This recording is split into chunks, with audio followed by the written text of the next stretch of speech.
Greetings, I'm Bairnt, and welcome to Meet Me at the Table. Today we're going to be going into the Dungeons of Doria. That's right, we are going to be dungeon delving into this game. This is going to be fantastic.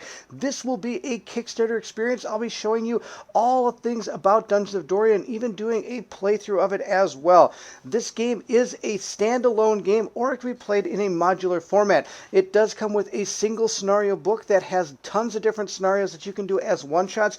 On top of that, it comes with 4 different modules that we could choose to play through. Each one of these is about 8 missions long, which is a lot of content inside this game. What you're looking at right now is a loot-based dungeon crawler with statistics and the ability to power up your guys through experience points as they go through the dungeon. It's going to be super fun. We're going to be playing through the power of elements. I'm going to be doing the first mission out of this book, or at least the first chapter. I'm not going to spoil too much of this.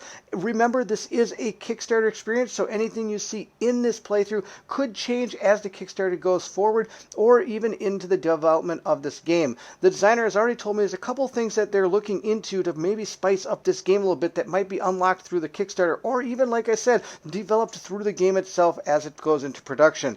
Let's dig into the power of elements and see how Dungeons of Doria plays. And if you're excited to do that, then I need you to meet me at the table.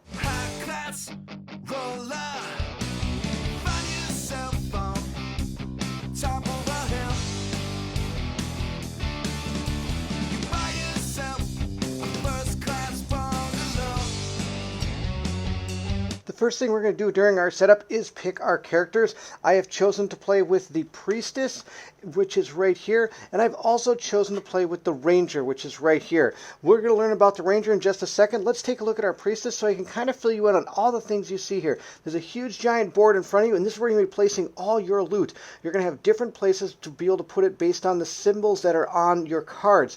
In here is a backpack, or sorry, the belt. This is the belt, that's the backpack. It's going to take 4 AP to use anything from the belt to bring it out to here, and 10 AP to use it from the backpack, which is kind of cool. So you can use belt items really fast. You might put potions there or something of that nature. If we look at our character here, it'll tell us exactly what they're going to have. This character starts with a sun staff and a small healing spell, and over here you're going to see all the attributes that this character has. 6 strength, 8 constitution, 7 agility, 9 perception, 9 wisdom, and 11 psi. This, if you notice, they're in 3 rows and 2 rows and 3 columns. There we go, if I can say it right now. And those are going to correspond with the numbers on our character sheet here. So, for example, we're going to put all the little numbers into here that are based on our character card, and after we do that and gather our basic equipment, we're no longer going to need this card. Everything will be found right here. We're going to gain our health, our initiative points, and our psi points from the numbers we got on our character stat card. You're going to take both their strength and constitution, add it together, divide it by 2, and that's your health. Same with your perception and agility to get your initiative points, and same with your wisdom and psi to get your psi points. And you'll be able to put those down onto your card, and then there's these little tracking things that you can use to put out on the cards to where they're supposed to go in relationship to what you have on your board here. So we have, 7 hit points. We got to bring that down a little bit. And we have 8 initiative points, and we have 10 psi points. We have those right there. And then we have a little thing showing our experience points right there. Now, one way you can lose is if your psi points and your health points ever get to negative 20, that's the end. They can fall into negatives, but that's going to be detrimental to some of your dice rolls. So you want to obviously stay up in the green area. Now, if we look at our equipment, we do start with, like I said, our sun staff, and we also have a small heal spell. Right here it shows you it's a weapon that's going to fit into one of our hands, so it can either be the left or right. It's up to us. Sometimes they'll show 2 hands, meaning it is 2-handed, and at that point you just set it right in the middle to denote that it's being used by both of your hands. This down here is going to show you how many initiative points it's going to take in order to activate this weapon. This is its range it has. These are the attributes that you have to have in order to use this. So, for example, with 8 constitution and 10 psi, if we look at our ranger, he has 9 constitution, but not enough psi to wield this, so I could never give this to him. This character can use it, he cannot.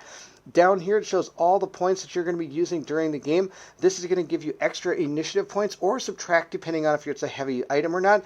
This is how much damage it's going to do, either 1 or 2. Of course, the 2 is found because of this ability here. It automatically inflicts 2 points of damage on all undead monsters, even on mummies.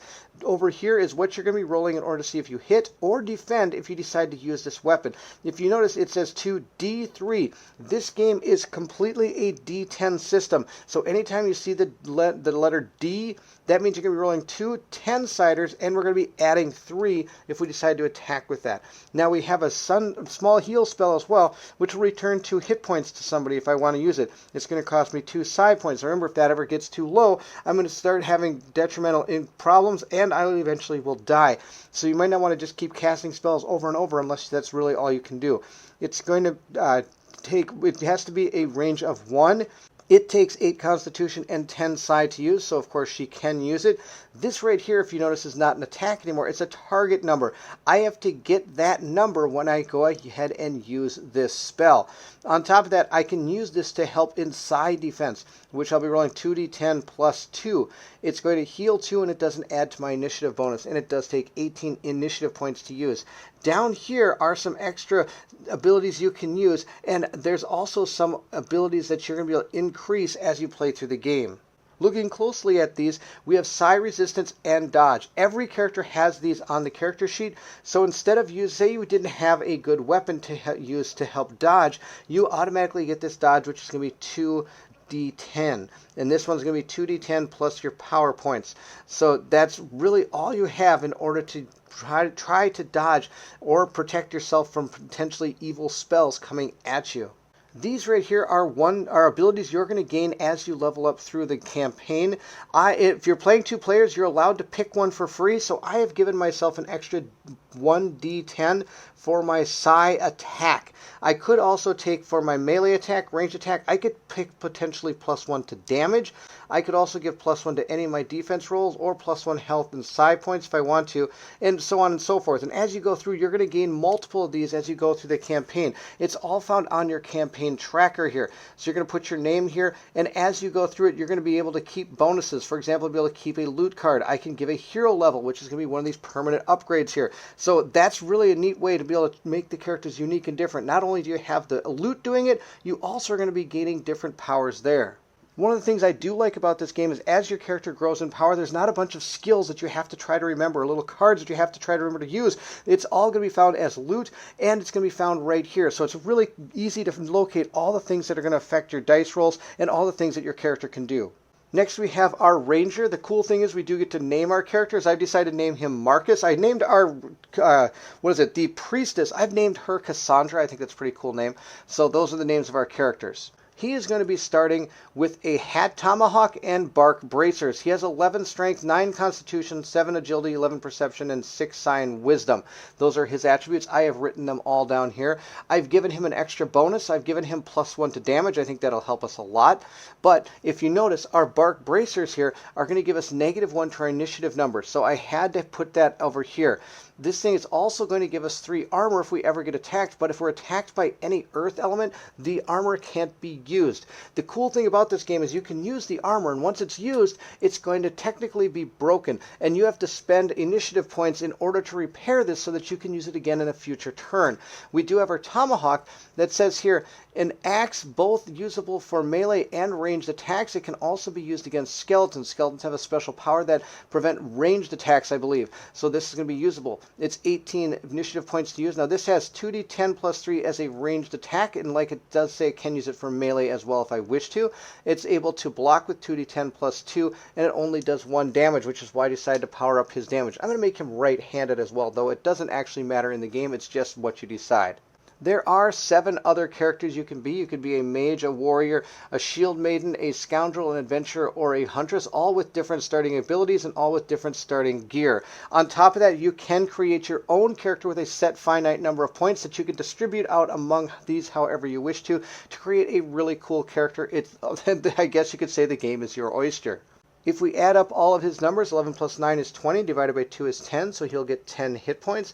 On top of that, he has 9 for his initiative points, but remember we have -1 because of our Bark Bracers, so we're at 8. He has a Psi points of 6, 12 divided by 2 is 6, and of course he starts with no experience points. We'll be using our experience points in this game to raise these statistics, which will allow us to be able to carry and use better gear. Now, speaking of gear, let's go grab some, because you do get to start with some. We have our 3 stacks of loot cards and our stack of monster cards. I've removed these cards from the stacks. These are used for our quests. I've also removed all the silverback ones. These are the standard equipment for any of the other characters we could have chosen from. Putting those aside, that only leaves us with this amount of loot. I mean, I don't know. It's not enough, is it? Look at this. This is absolutely a monstrous amount of loot. This is so cool. There is so much loot here. It is ridiculous. I've already given these a good old truffle shuffle. You're just going to have to trust me on that, because otherwise I'm going to make a big old mess. So I'm not going to try to shuffle these unless I'm actually told to. When we start the game, you do get to draw some of these into your characters, so you can actually have some unique abilities or unique loot, I should say, right off the bat. Normally, when playing a game, you're going to be drawing 4, but since we're playing a 2-player game, we get to draw 2 extra ones. If you're going solo, you get to draw 4 extra ones. So we're going to draw some for Cassandra, and these not necessarily just for her. These can be traded amongst whoever wants to have them. So I could give some of these to Marcus and some of them to Cassandra, depending on if they actually suit them. So you're going to take 1, 2, and it says you can take it from any stack. So I'm going to grab 2 from here, 2 from here, and 2 from here and see what we get. First, we're going to count to 6. 1, 2, 3, 4, 5, 6. Yep, I did it. We're going to take a look at all the things we have. And of course, the first thing we find is a trap. That's right. There's traps inside these decks. You don't want those traps. And when we start, we don't actually get these traps. So we're going to put these aside. We'll look at some of those later. I'm sure we'll find some traps. We have a Psi Potion here. This is going to give us some of our Psi points back. That'll be great for her. We have a Frost Blade, which is a spell that could be cast that needs 7 strength and 7 Psi points. Now, of course, she has the Psi points, but she's missing the strength by 1. So we might want to keep this because that could be something we might want to level up to. We have 9 perception and 7 constitution in order to use this. And to tell you the truth, I think Marcus could use this. So we're going to put this here because Marcus might be able to use this. And I found a healing potion, so I'm going to keep that for myself. So far I've got these 3, and Marcus might be using that. I drew 2 of these traps, so I get to draw 2 more cards. And we have found, what's this? A Peasant Flail with 9 constitution and 9 agility. Neither of our characters can use that, but that's okay. If you look down here, I could use this as 1 gold when I go to maybe buy something else later on in the game. And I found a lightning potion. I can use this to gain an additional 20 action points. Oh boy, that's really good. So she's got 3 potions she could put in her belt, and she's got herself a Frost Blade spell that she might be able to use really soon. Or can she use it right now? What did I say? She needs 7 strength and 7, so yes, she's missing it by 1 strength. That's right. So let's see what Marcus gets. Maybe Marcus can get her something. We're going to draw 1, 2, 3. We're going to go 4, 5. We're going to grab them all from here, and 6, and see what we find. We have found ourselves, what's this? It looks like spiked armor. Look at how much you need for this. Strength and agility. Nobody can use this, but it's worth 2, so that might be worth being able to hold on to the cell. He found himself a healing potion. That's fantastic. And he has found himself a feathered hat. I need 7 wisdom and 7 perception. He doesn't have the 7 wisdom or 7 perception, but Cassandra does. So Cassandra could wear this. So I'll probably give that to Cassandra. I've got a slingshot that takes 11 perception. I don't think, he does have 11 perception, and he's got 9 constitution. He could use bolt. He could use that as well. Wow.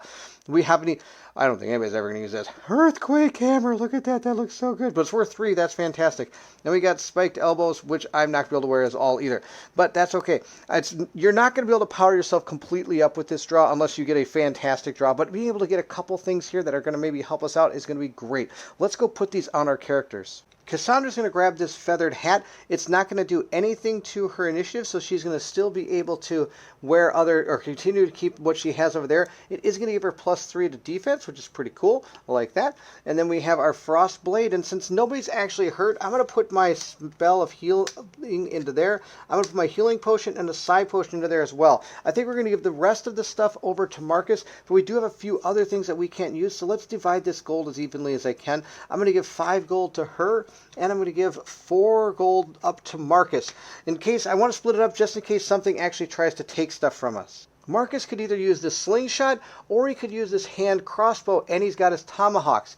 Now, I think what we're going to do is we're not going to use the slingshot, even though it's a better weapon. It rolls 3d plus 1. This is only 2d plus 4, and this one's only 2d plus 3. But this is two-handed. This is the only weapon I'd be able to use. Oh, it does give +1 initiative, though, as well. But I think I'm not going to risk it. We're going to put this over here. We're going to put it in the belt. What the heck? If I ever want to grab it back, I could easily swap it out for 4 action points, which isn't going to be too bad. We're going to give him a lightning potion, so if we really need him to do a ton of stuff, we can give himself 20 initiative points right off the bat. Now, of course, coming from the belt, each stuff will use 4 in order to use it, but that's okay. It'd still be 16, which would be pretty good. I'm not going to be adjusting any of my values because this isn't going to go up at all because it's the hand crossbow and not the slingshot. In our book, it's going to give us a little bit about what we're getting into when we play the Power of Elements. It says right here it is for up to 6 players. It's going to take about 2 to 5 hours, depending on player count, for each of our different game sessions. There is 8 different scenarios with a bonus scenario, and of course it gives it a little bit more about how this whole campaign works. I'm not going to go over all of that. That's not the end of the world. I am going to read, though, exactly what we're doing for number 1, which is right here. This map is really cool. It shows you all the different places you're going to be traveling to while you're playing through the Power of the Elements. It is really, right now, only that. It is only to show you kind of what it's about. Though, from what I understand, the creator of the game is planning to design something around this map to make this map be more part of the game and make this world feel more dynamic. Scenario 1. On the orders of your liege, Sir Narin, you have been on the road since 2 days to support the northernmost garrison of Rodania, Fort Karn. Over the past few weeks, small groups of monsters and bandits have been advancing to the south repeatedly, causing trouble and turmoil. Your task is to find out if someone is behind these incidents, and if so, who. It's early October, and since yesterday it's been way too cold, even for the usual weather in the north. Concerned, you notice huge storm clouds approaching from the north, transforming into a violent blizzard within minutes. Fortunately, you are not far from an old outpost known as Doria, which was abandoned years ago, but should still offer you protection from the blizzard.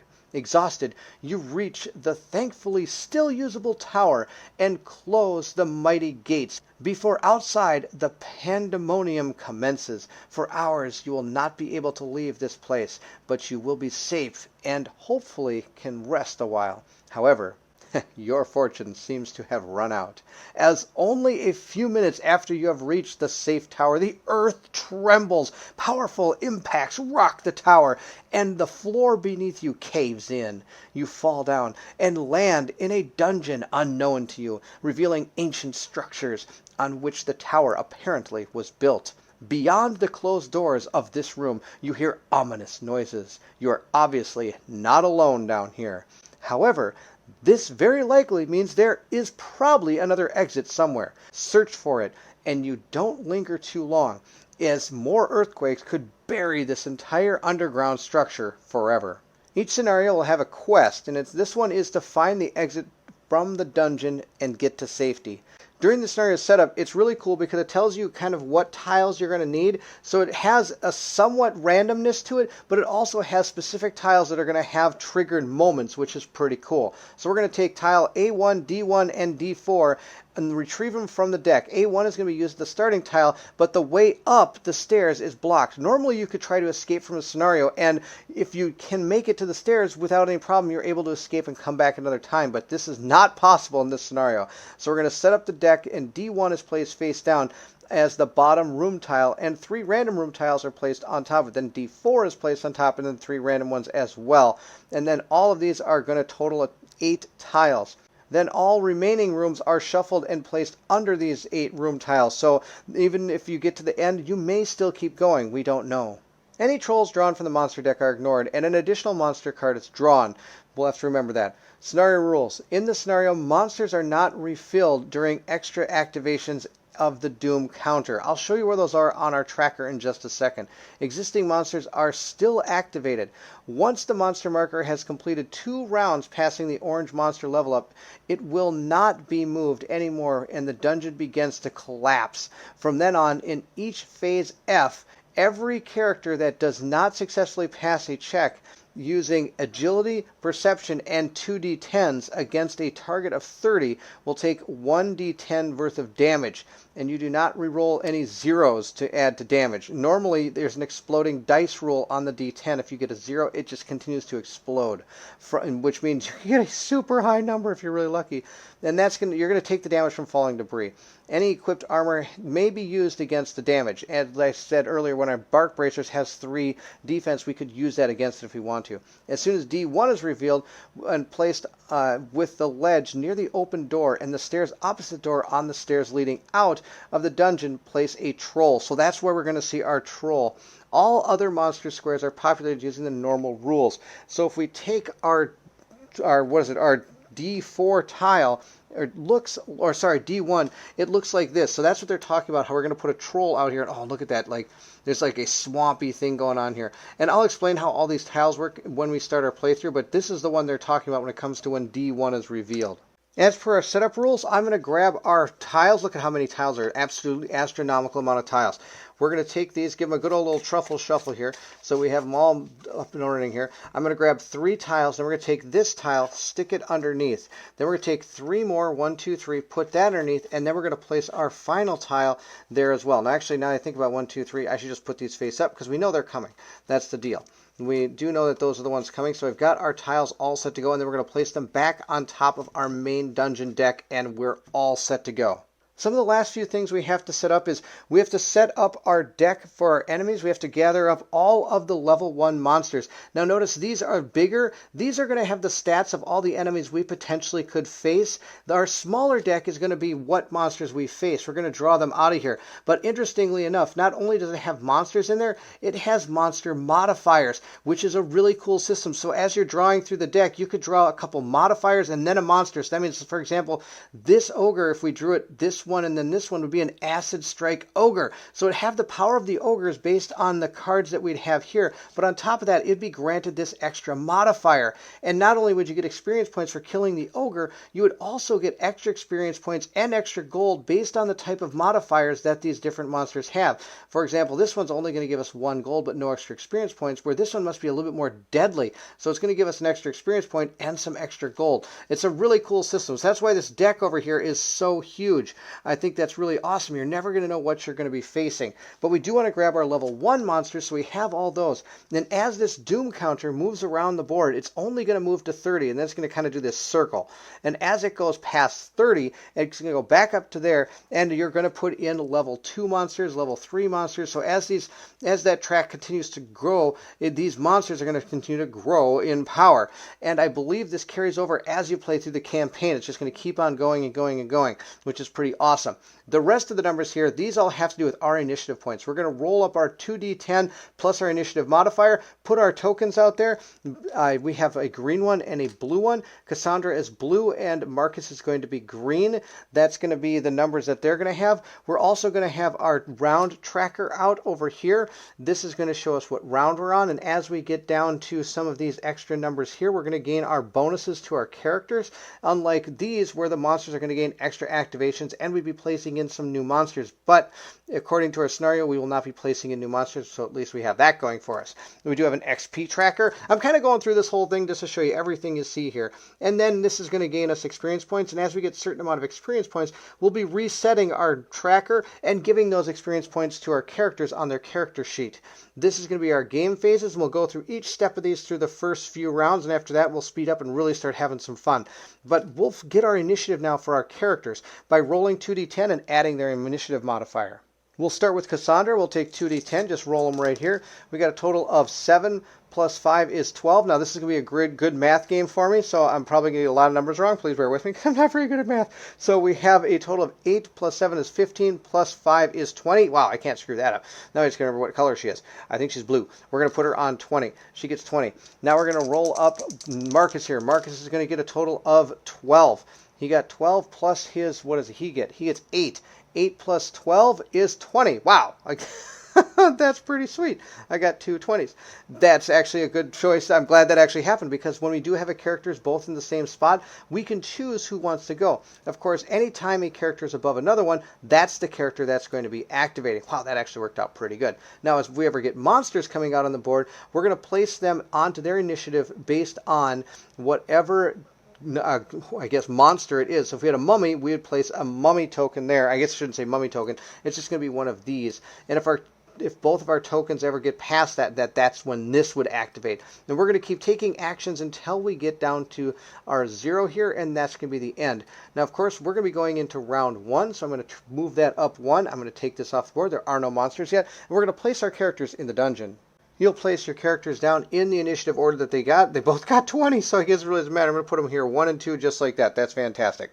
They are standees, and from what I understand, I don't believe miniatures are going to be part of this Kickstarter and part of this game, so you're only going to have to worry about standees in this game. Whenever you're going to do your actions, we're going to take a look at our phase card, and I'll show you how it all works.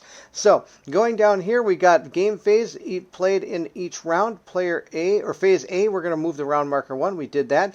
We're then going to check up our new shop, and then we're going to roll for initiative. We did the roll for initiative. Then we're going to go to our action phase. So I did forget to do phase B, so let's quickly go do that so I can show you what that's about.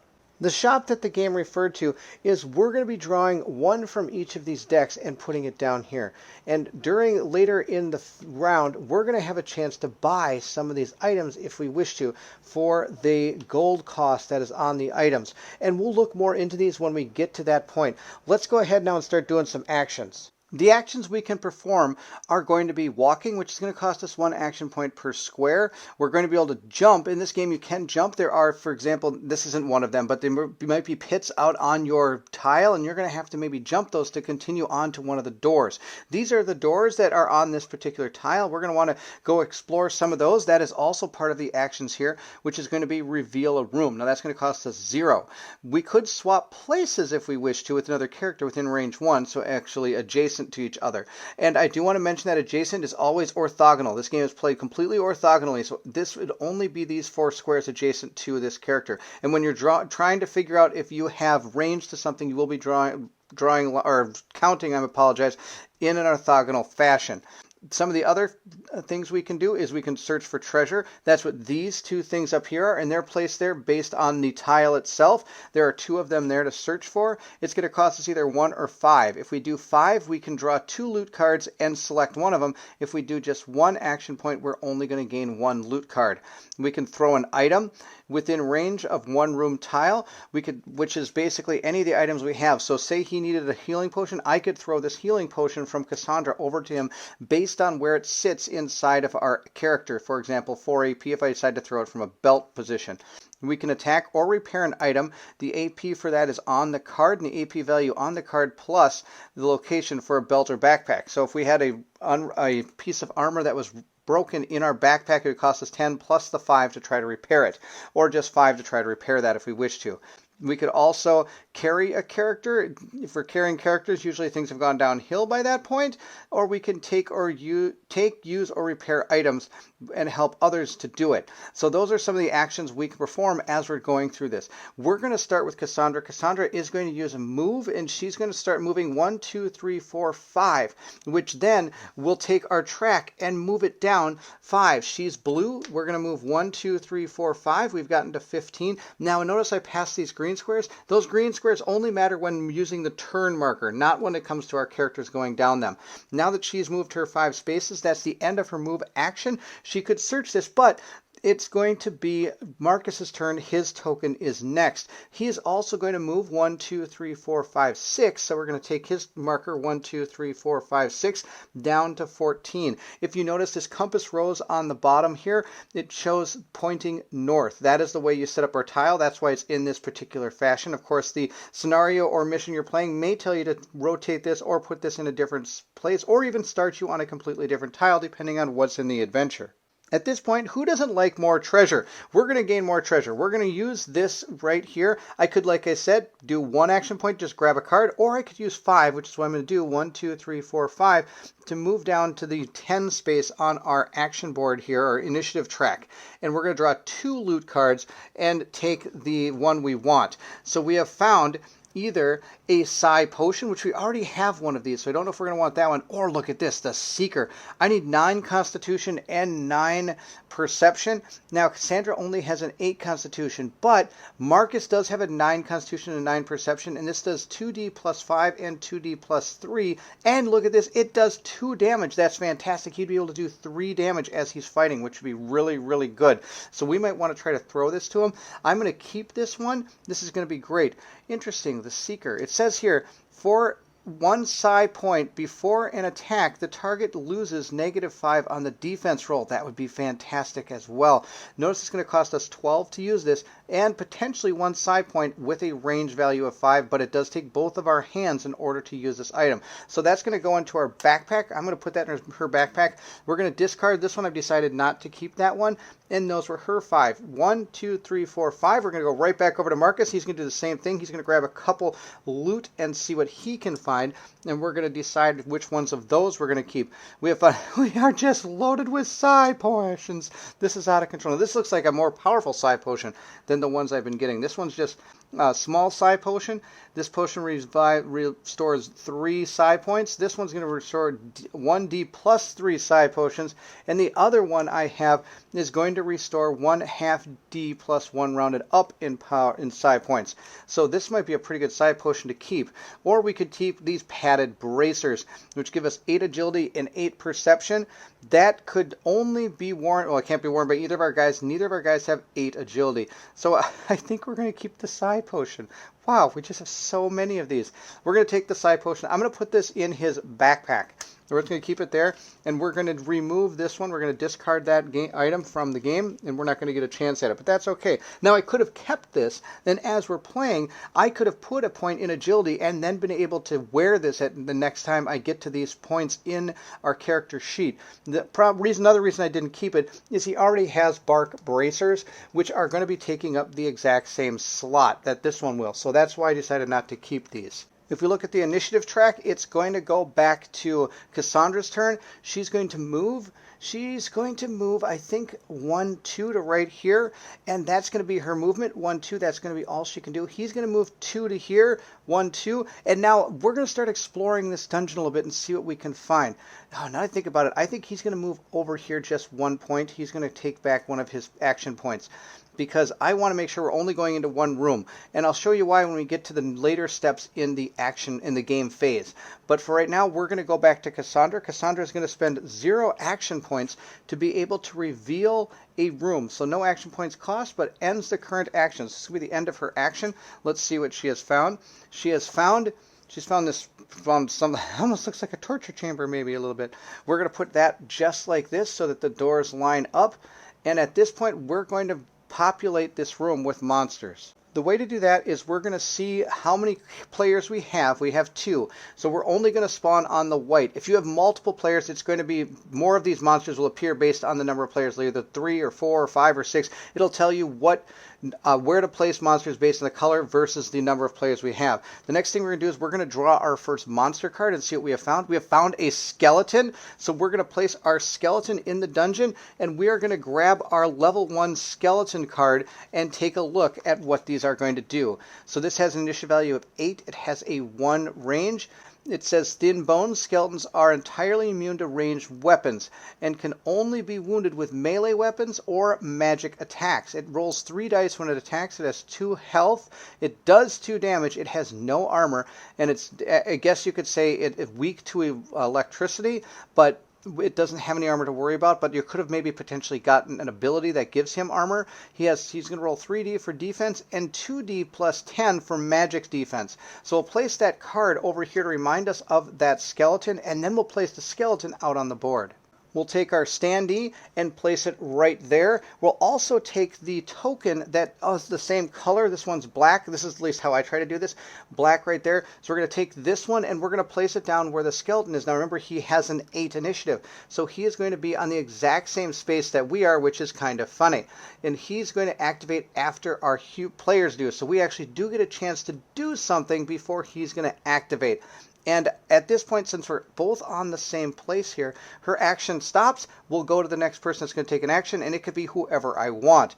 And I think we're going to see what happens when a monster attacks you, because I can't get to him because none of my guys can get to him. The line of sight for his axe that he has is going to go through this wall, obviously, so he can't get there. And besides, it only has a range value of 3. His crossbow, though, does have a range of 6, but notices this is a ranged weapon, and he's immune to these ranged weapons. So that's bad news city for us. So I think what we're going to do is we're just going to walk into that room with Marcus. I think he's going to move 1, 2, 3, 4, 5, 6. He's going to move 6. So we're going to take our token and move it 1, 2, 3, 4, 5, 6, ending him on 2. Now that means she still can go before this monster. And she's going to move 1, 2 into this room. And I think that's going to be... Oh, I forgot to place out these gold pieces here. Look, there's a lot of treasure in this room. This is actually a fantastic room for us. Look at this. How many treasure points there are. This is amazing. So we're going to put down 3 treasure points. I forgot to populate those when I got the room tile down. So she's going to move 1, 2 into this room. 1, 2 to there. And I think that might... Oh, maybe she should try to get some of this treasure, huh? She's going to go, but I want her to attack the skeleton in case he can't kill her. And the only thing I have is either my Frost Blade spell or I have my Sun Staff spell. Or weapon, I mean. So those are the only things I have to attack this guy with. And this thing does really good against undead, so I think I am going to have her move up 1, 2, 3, 4 to right there, so she can also take a swipe at it. So we're going to go 1, 2, 3, 4 on the initiative track. We've gone past the skeleton, so now it's time for a skeletonal act, and he will make an attack. When it comes to activating monsters, there's different steps you have to follow. First, you're going to go by order of initiative board as to which one are going to activate. So first, we're going to find that only the skeleton is here. If we had a spear thrower, let's say, who's also in the same initiative track area as our skeleton would go first because it's higher up on that board. Then we're going to go based on the priority on the initiative board, based on distance to the nearest character. Since there is only one, if we had 2 skeletons, this one would activate before this one because that one is closer. Then we'll go to ones with more modifications. So if we had 2 skeletons here, whichever one would have a modification would be the one that would activate. And if you go through all these steps and you're still tied, you just get to decide as a player. So now that we've decided who's going to activate, which is the only skeleton we have, we're going to choose how to make this skeleton attack. In order of priority, he will attack multiple targets first if possible. Then he'll choose the closest target, and then if there's still equal amount of people, then he will choose the person with the worst attribute depending on the type of attack. So based on how we have our characters set up here, we are both equidistant to him. He will try to attack the person with the lowest amount. Since he doesn't have an attack that's going to attack multiple players, he's just going to attack the person with the lowest base value of what he's trying to do, which he is going to be attacking with a melee of 3d10. And of course, Cassandra has the lowest with only 6 strength, which is a melee-based attack. We'll try to block what we can of this guy's attack, but this might not be too good. Looking at his card, he has 3D right there, so he's not going to be seeing things in 3D. He's going to roll 3d10. And he got a 2, 2, and a 1. Wow, that was awesome. So he did absolutely terrible. I'm pretty excited about that. My staff right here only gives me 2d plus 1. So we're going to roll our 2 white dice and see how it goes. I got a total of 11 versus his 2, 3, 4, 5. That's awesome. He totally missed. That's amazing. So since he missed, he didn't actually do any damage. Otherwise, he would have done 2 damage, and he would have been able to go through the earth symbol here. So if he would have been attacking, let's say, Marcus, and he beat Marcus's defense, Marcus wouldn't have been able to use this particular defensive item because it has got an element of earth on it right there. I hope that makes sense. Good news, he missed. And when it comes to enemies, all of their action points are going to be spent to do one thing, which would be move towards the closest target and attack. They're not going to be continuing to use action points. So with his turn done, we'll just take his action token and put it on 0. We'll come back to ours, so we're going to start with Cassandra because it is above Marcus. I'm going to have Cassandra attack with that super looking awesome thing here. She's going to attack with her Sun Staff. It's going to cost us 18 action points. But Bairnt, she only has 4. How can she possibly use all her action points? She only has 4 action points. She can't do an 18 attack. But if you look at the top of the card here, it says last action can go into negative AP. So as long as you have at least 1 action point remaining, you can perform whatever action you would hopefully be able to do on this card. Usually you're going to end up at the end probably attacking with it, or if I only had 1, I could still, or let's say I had like 2, I could still do the 5 search for my item if I wanted to, or I could throw something from my backpack for 10 if I at least had 1 action point left. But I'm going to use this, then I'm going to swing it at him, and it's going to do 2d plus 3 in order to hit that skeleton. That, of course, is going to use all the rest of my action points that I have left. Of course, this vile creature has 3 defense here, and I only have 2d plus 1, or sorry, 2d plus 3 for my attack. Oh, if only I had a magic spell to cast against him. He's got way less defense against that. We'll roll up his 3d here and see how it goes. We got 10, 14. He got 14. I've got to beat a 14. All right, let's see if we can do it. We need a high number. We got 16 plus the extra 3, so 16, 17, 18, 19. That's enough to hit him. So we're going to do 1 point of damage, but it does say here that if I inflict at least, automatically inflict 2 points of damage on all undead monsters, even mummies. And this, of course, is an undead monster. It has the tag right there. So we're going to do 2 damage to it, which it only has 2, so we are going to be able to kill this skeleton. We'll remove the skeleton from the board, and we're going to gain 1 group XP, so I'll move that down to here. That's the end of Cassandra's turn. I still have 2 action points with Marcus, and sadly I wish I would have realized how the whole thing was going to attack. I totally forgot they're going to go after somebody that based on their skills, or I would have just left Marcus down here. I was hoping it would have attacked Marcus. But we're going to move Marcus 2 squares onto this gold here, and that's going to end his turn. Once we've completed our action step, we're going to go to E, the poison step. None of us are poisoned, but if we would, we'd have to make a test or potentially take some damage. You can remove poison, though, if you're able to pass the test. The ML you see there, that is monster level. We're on monster level 1, so we would have to pass a target number of 30 if we were poisoned to remove some of the poison counters. Next, we go to special actions. There aren't any going on at this point, so we're going to go to the doom counter. So we're going to go +1 for any tile with players, and then +1 if no doors were opened, and this effect happens immediately. Both of our characters are only in 1 room, and we did open a door, so we're going to move this to 40. After that, we'll level up. In order to level up, we do need to gain some more experience points as we don't have enough right now. In order to level up, you need to have at least 3 individual experience points, and once you do, you can then add 1 point to any of your skills. That's how leveling up works in this. Like I said, you don't actually gain skill abilities or anything like this, but you are going to power up your strength, your constitution, your attribute points, I should say, not skills, I apologize. Your attribute points, you can power those up, and that'll give you the ability to carry and use better gear. That's how your leveling up is going to work in this game. The last thing we have is we can buy or remove items from the shop. When it comes to what we want to buy, this is the only thing I think we want to buy, and it's a cloth set. We're going to buy that, and maybe, you know what, I got a plan. We're also going to sell this psi potion to buy that. It costs us 1, and those cost 1. Then we're going to buy this psi potion in place of it. Look at this thing. I keep getting so many psi potions. Ridiculous. This does 1d plus 6 psi points. So if I'm ever in the dumps, that's going to save my butt. So we're going to get rid of this. I'm going to sell this in order to get it. So we now have that we bought, and still we bought 2 of those items. There still are these mail gloves if we want to use them, but it's 10 strength and 10 agility. And I don't think we're ever going to get there. Marcus has 7 agility, so we're going to remove these from there. Remember, I can buy or remove, and any items we remove will get replenished during our next round.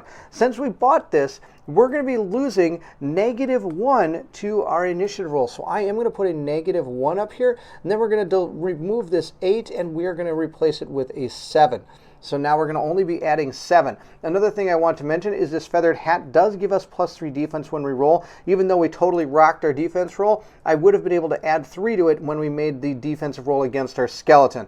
And you could track that if you wish to. I'm just going to remember that I have these +3. At least I'm going to do my best at remembering. We'll see how I do. Going to the top of the round, we'll move our round marker down 1, and we'll add new items to the shop and then roll for our initiative.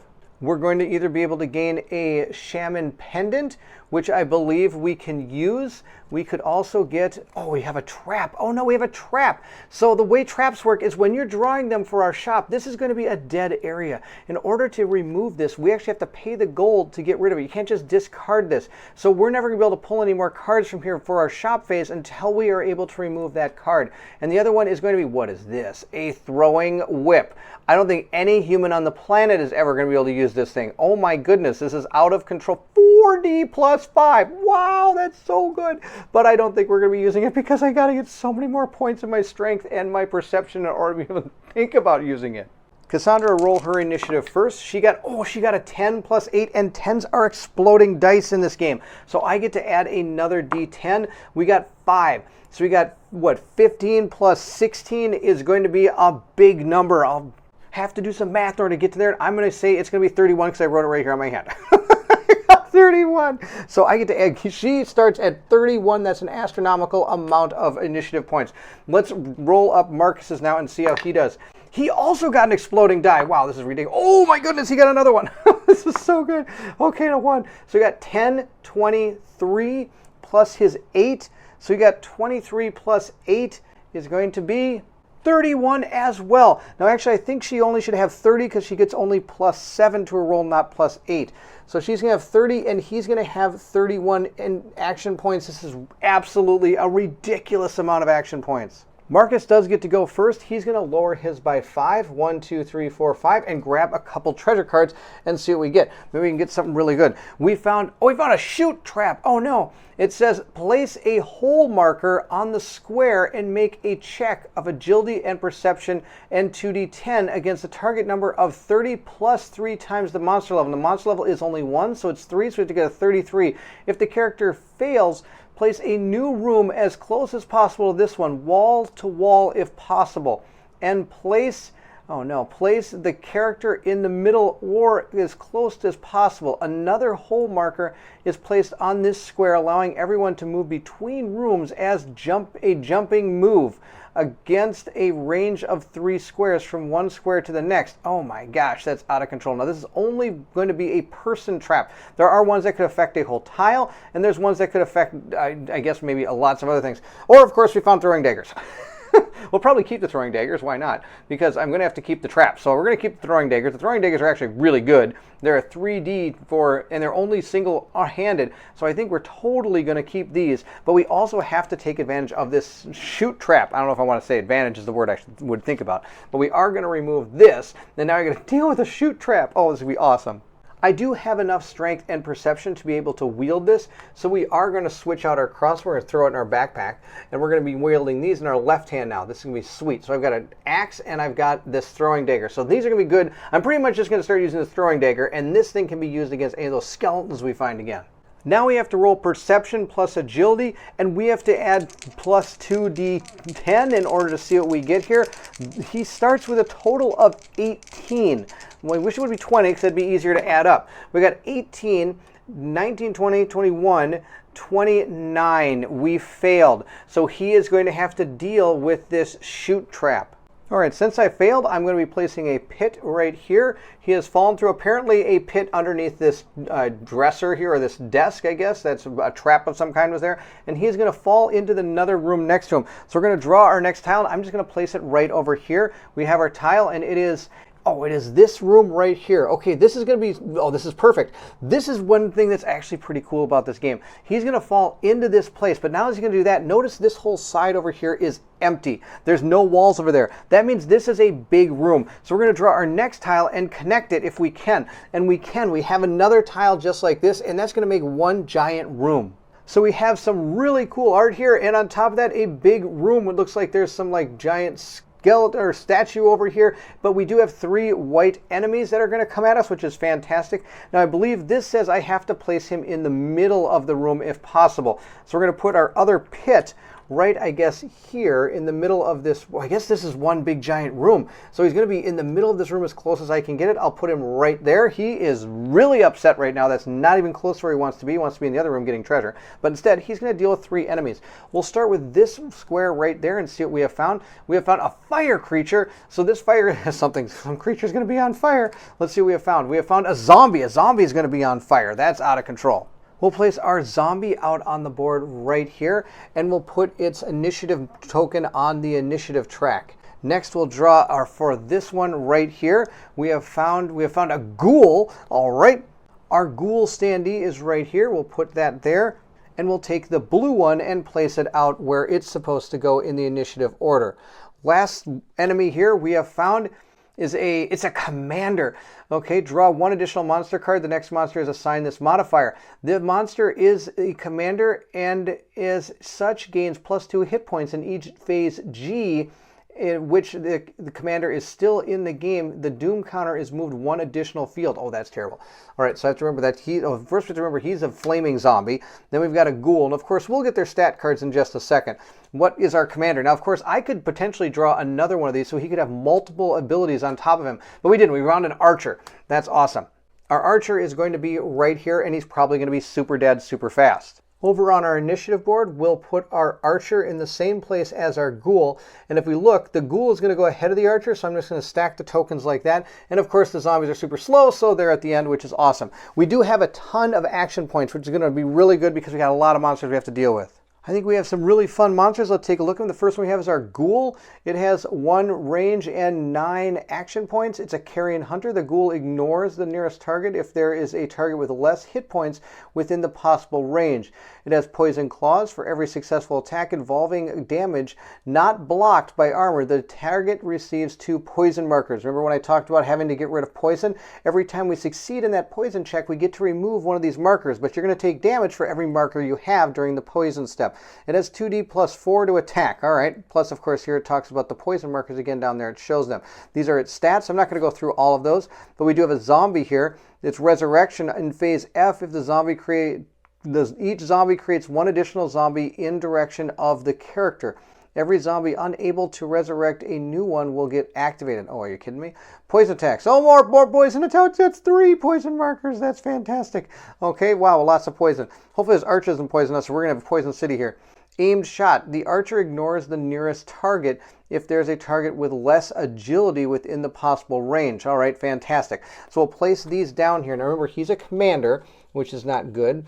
We have our Ghoul, and then we have our fire zombie, which is also awesome. Let's take a look at fire. I believe it's just going to give him the fire ability here. The monster is a fire creature that inflicts fire damage in addition to its normal damage.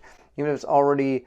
It uses a different element, so it'll add extra damage. If I am susceptible to fire, I'm going to have to take extra. But I don't think any of us are, so I'm just going to put this underneath. Like I think you're supposed to put it like that so you can remember. But I'm going to keep the commander one out just so I remember that I have it. I don't think the fire one's going to do any difference, though. That's the end of getting the board set up. Good news, it's Cassandra's turn. And it did say that Cassandra could jump down this pit. The way you jump is you're going to have a difficulty of 10 for every square you want to jump. And I think it said it's a 3-square jump that I have to do. If you notice, my hands are getting kind of black. This is done with laser cutting, so anything that you touch on these kind of gets on your hands. This is a really fantastic prototype. Of course, the real game won't have that on it on any of this stuff. But the prototype for this game is absolutely amazing. I'm really impressed with the quality that they've done to create a fantastic prototype for this Kickstarter. But back to jumping. I could jump from here. Now they said it's a jump of 3 squares. So that means I have to have a target number of 30. In order to jump, I have to take my strength plus my agility, and then I get to roll 2d10. So her strength and agility is only a 13. In order to hit a 30, I would have to roll a 17 on 2 dice. That's going to be almost not able to be made. So unless I can find something that helps her jump, I don't think we're going to be jumping down there. He sadly might be on his own for a while. I might have to come back through here and hopefully connect here. I'm going to guarantee you here, though, is probably going to be another monster. That's usually how it goes. I don't think there are any tiles that don't have monsters except for the starting tile. So we're going to try to get her back down and around. So she's going to move 1, 2, 3, 4, 5, 6, 7, 8 to right there. That will push her initiative token 1, 2, 3, 4, 5, 6, 7, 8 to 22, bringing us back to Marcus. Marcus has a throwing dagger. There are no skeletons out there, so he can use this. This is going to be awesome. It has 6 range. When counting range, I'm going to go 1, 2, 3, 4 to both of those, or 1, 2, 3 to those. To find out if you have line of sight, you are going to draw a straight line from any part of the attacking square to any part of the opponent's square. So I do have line of sight to all of these, but if there were, for example, somebody behind a door over here, I would have to check if I have it by drawing, see if I can draw a line from any point of my attacking square to any point of the enemies. Of course, it's a big open giant room, so I'm not too worried about it. Let's see, I think we're going to take on this. Oh no, these poison guys are so bad. But this archer is a commander. I think I'm not going to worry about the commander. I think I want to get rid of these poison people. So let's see if we can take these guys out. This one only has, the zombie, only has 2d10 for defense, where the ghoul has 2d plus 4 for defense.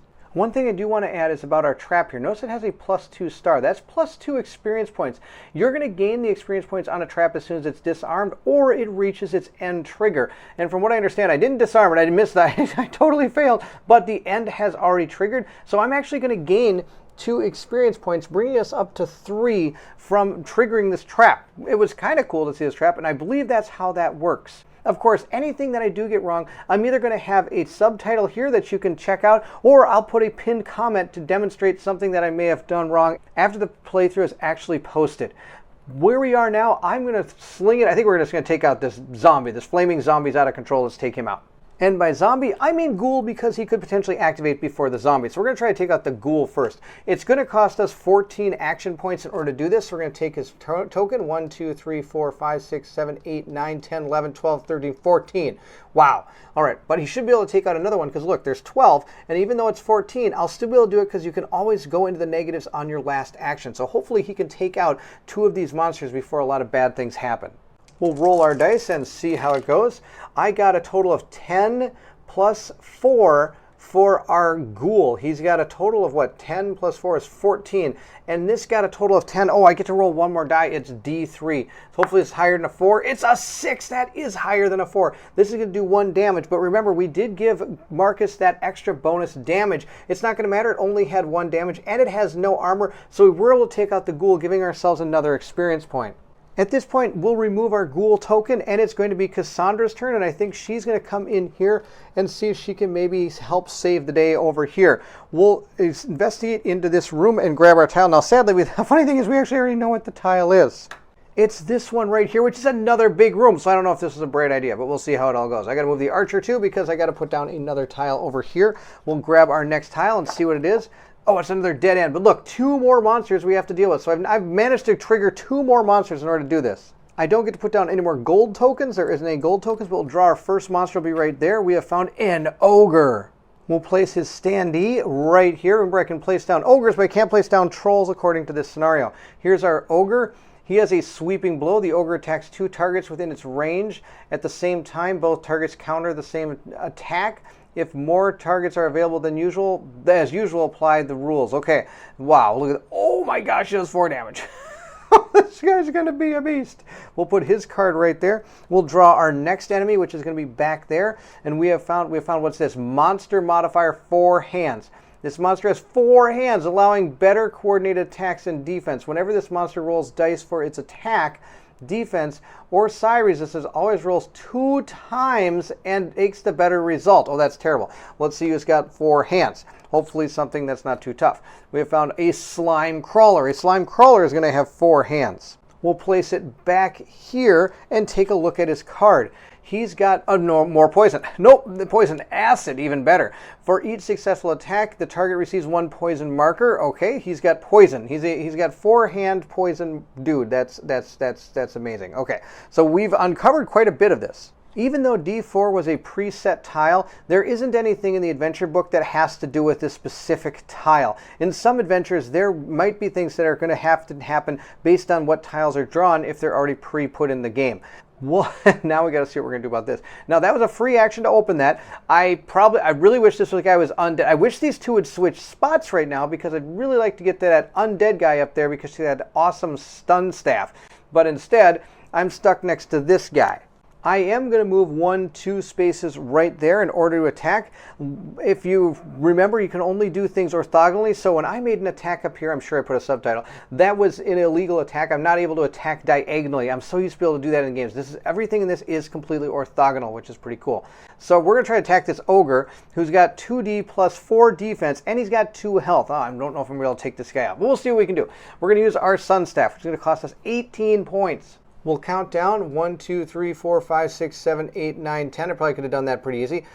11, 12, 13, 14, 15, 16, 17. So a lot of this is going to activate after she does this attack, which is going to be terrible. Oh, on top of that, I had to do her movement too, which is going to be 2. 1, 2. She's got only 2 action points left. We'll roll our 2d plus 3 versus 2d plus 4 and see how it all turns out here. He got a total of 9 and I got a total of 9, so that means we are going to have missed this attack because he has more pluses than I do by 1. I missed by 1. Now I have a plan. It's probably a really bad plan. I'm going to move Marcus 1, 2, 3, 4, 5. That's right. We're not going to worry about the flaming zombie or this archer. I really think we need to take out this ogre. This ogre can do a ton of damage, and I think he has a chance of doing it. If we go over here, 1, 2, 3, 4, 5, he's going to still be before that ogre, which is right here. The slime crawler and the ogres are there, but the archer is going to activate now. The archer's preferred target is going to be this one. They both have 7 agility, so this is going to be the closer one to him. He's going to attack, and he can stay right there. This character has a total range of, I think it's 6. He can shoot 6 squares. 1, 2, 3, 4, 5, 6. That's going to be enough. And if we draw a line from here to here, we're going to be able to make it, I believe, without any problem. So I believe he has a line of sight to them. If not, he should have moved up a little bit, but I'm okay just like that. We're just going to shoot at this guy and see how it goes. The archer has 2d plus 2, and I have 2d plus 3. Or sorry, it's got 2d plus 4. Let's see how this all goes. I got a total of 8, and he got a total of 8, which means he's going to beat me again by 1. Look at this, by plus 1. So I'm going to take 2 damage. I do have 2 possibilities now of how I want to do this. I could either A, use this to stop 3 damage coming in, and I would then not take it because I have 3 defense here, and his attack is not a earth-based attack, so I am able to use my armor. The other option I have is just take the 2 health damage, and I think we are. We're just going to take 2 health damage going to 8 health, and that'll be totally okay. We're now going to get super sneaky. We're going to use our lightning potion because I need all the help I can get. The potion grants you an additional 20 action points. So it's going to cost me 4 to use this. 1, 2, 3, 4 down to here, but then we gain 16 back. So I'm going to go basically from here to up 16. So it's going to go 10, 11, 12, 13, 14, 15, 16. I probably did that completely wrong. 1, 2, 3, 4, 5, 6, 7, 8, 9, 10, 11, 12, 13, 14, 15, 16. Nope, I did just fine. Because this would cost me 4, but I get 20 back, so I get 16 action points. That's awesome. I think that was a good plan because now I can attack because I'm still on top, and we're going to attack with our throwing daggers against that ogre. We're going to try to take out this ogre. The throwing knives are going to cost us 14, so we're going to go straight back down 14. So we're going to go from here to 10, 11, 12, 13, 14, right back to the archer. But the archer is already activated, so I'm going to take his token and put him all the way at the 0 point there. So we might be able to get a lot of these creatures before they actually do some damage. Now, one thing I should have thought about is I'm not sure if I cross this using the item, if I should have activated these monsters before the potion kicks in. We're going to go with not, because if I was smart, I would have used it way before and put myself way up there.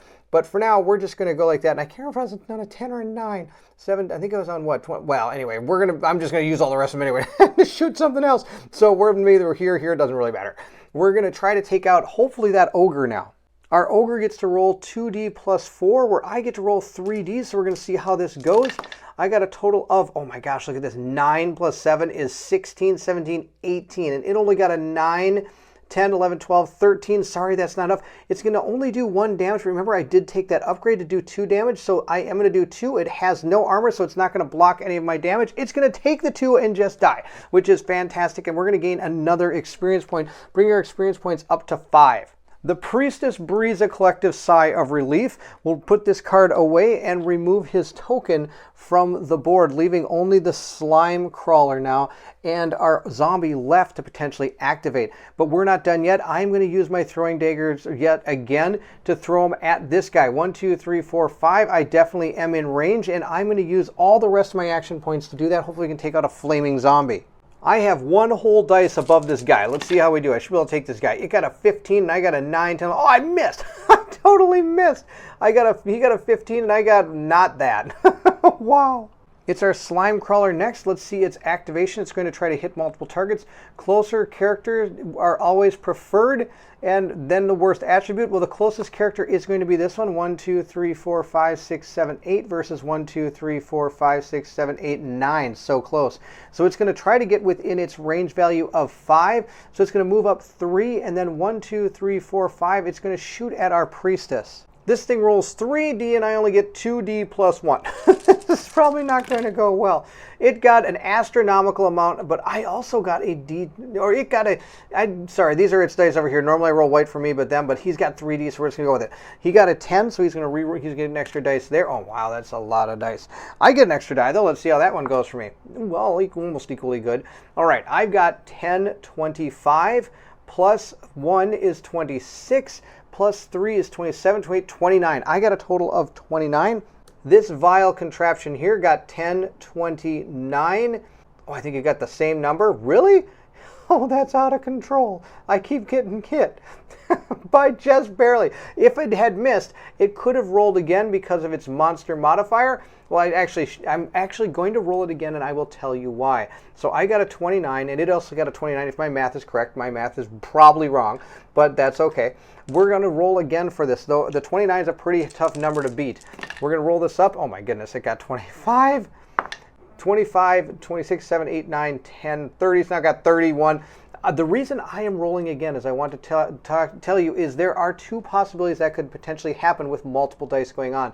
If your total dice roll ever has 2 ones in it, that's called a fumble, I believe is what they call it, and your whole attack just is a complete failure. Whatever test you're doing is just an automatic, just massive bad. Really, really bad. Now, you can also do critically better if you're able to double the number that somebody else has rolled. So say that this character had rolled a total of 5, and he rolled all of that. Well, he would have gotten to be able to do double what he normally does because he has critically hit me because he's gotten way over my defense value. But alas, that did not happen. He just barely broke it, but it's good enough to do 2 damage plus a poison token. In this instance, I am going to break my armor to not take any damage, but I am still going to gain 1 poison token. We'll place it, I guess we'll place the poison marker, maybe we'll put it right there just so I can remember that it's on my character.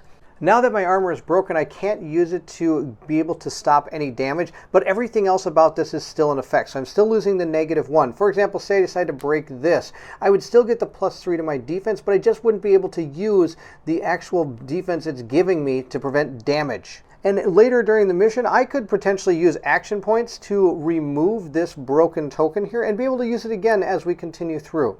It's time for our zombie to shamble on over. It only has 3 action points. 1, 2, 3. It's going to move to right there. And that's it. It only has a range value of 1, so it can't attack anybody. Cassandra still has 2 action points remaining if she wants to use them. I don't really know what she's going to do with them. I guess she could cast heal if she wanted to, but she'd have to pull it from her bag, and that would cost 4 action points, and that would be the end of her turn. So with her 2 action points, she's just going to move 1, 2 to right there. At this point, we're going to have to deal with the poison effect here, so we're going to have to take our Constitution plus our Wisdom and 2d10 and try to beat a target number of 30 since we're still at monster level 1.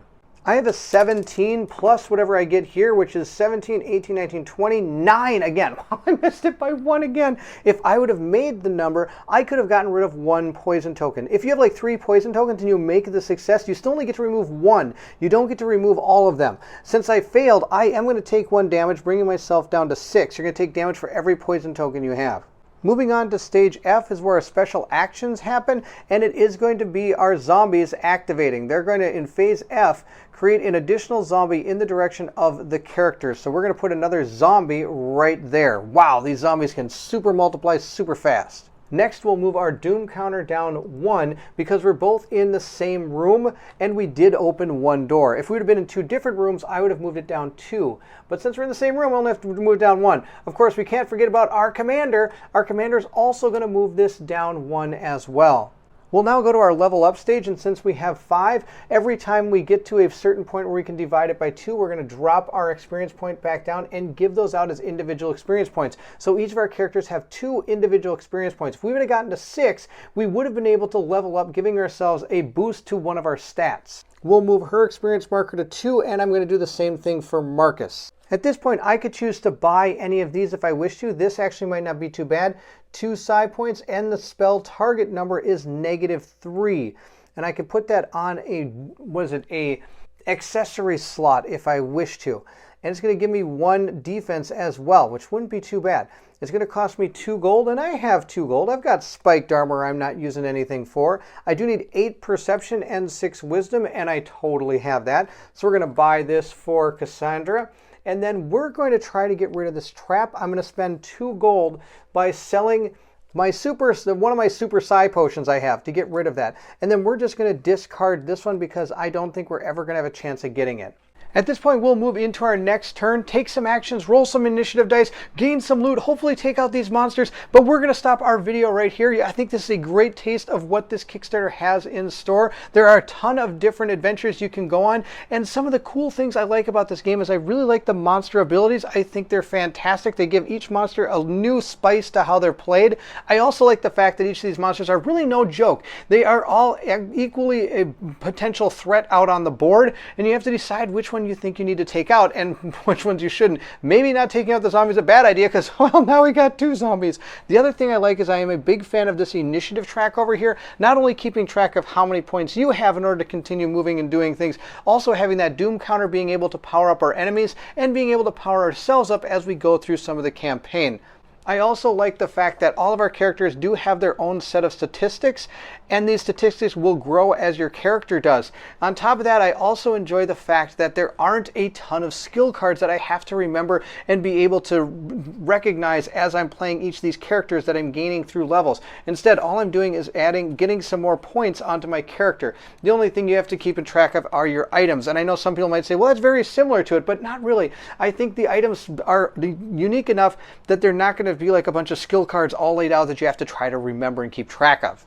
I also like how each of these campaigns are a little bit different, and they're able to throw in certain tiles into the stacks that you're going through, so it's not completely random, but it also does have some element of chance as you're going through it, bringing out some of these that are going to have story moments in it. I do like the fact that you can make some big rooms, and on top of that, I mean, just imagine if this wasn't here and say it was another big open room, you would keep on going until the room was closed off, so you could potentially have like 4 or 5 monsters all in one big giant room, which is pretty cool, and equally thematic to a giant open area as you're fighting. I think that's really neat. And we can't not talk about the loot. There is so much loot in this game. I mean, look at this. This is out of control. There's so much. This is just one stack of those loot decks.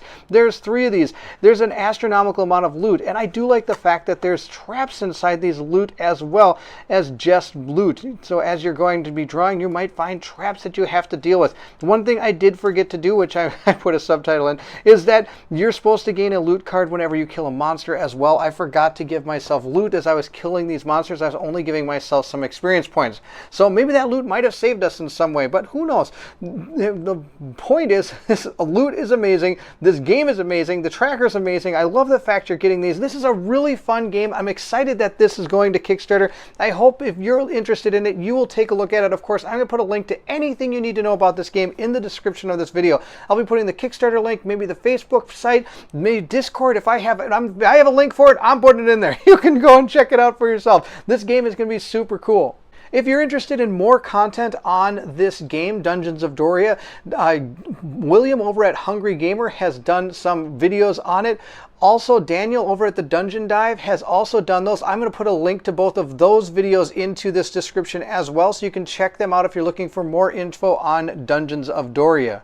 So there you have it. This is our playthrough for Dungeons of Doria. Hope you enjoyed it. If you did, don't forget to like, subscribe, and hit that bell symbol so you know when more videos come out. Also, please feel free to leave anything in the comments below. I would love to hear from everyone. If you're interested in supporting the channel, my Patreon link will be also in the description of this video. Feel free to check that out. Those that have already become Patreons are listed here on the screen. Thank you so much for all of your support. If you do join the Patreon, you'll have a chance to be able to help us decide what we play, who plays, and what we're even able to paint during our live painting sessions that we do every Tuesday. Again, thank you so much for watching, and if you're excited to see what comes next, then I need you to meet me at the table.